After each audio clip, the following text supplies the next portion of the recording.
Angkatan bersenjata Rusia tanpa jeda meluncurkan serangan mematikannya yang membuat kelompok musuhnya terpaksa mundur. Terbaru beredar sebuah rekaman di media sosial Telegram pada Selasa 10 September 2024 yang memperlihatkan rekaman detik-detik terbakarnya peralatan militer Angkatan bersenjata Ukraina. Tidak hanya memfokuskan serangannya pada personel dan titik persembunyian Ukraina, perhatian pasukan Rusia juga tak luput dari setiap kendaraan militer Ukraina yang terdeteksi. Seperti yang terlihat dalam rekaman, di wilayah yang tidak disebutkan namanya dalam narasi unggahan, kendaraan militer Ukraina meledak dahsyat terbakar hebat.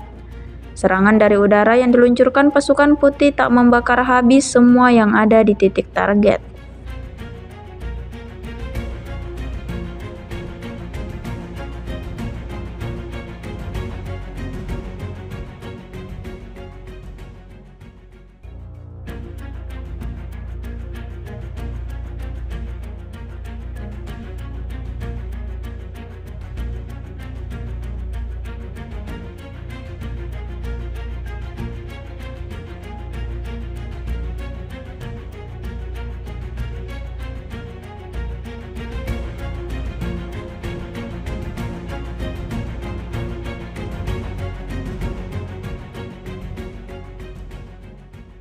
Download Tribun X sekarang, menghadirkan lokal menjadi Indonesia.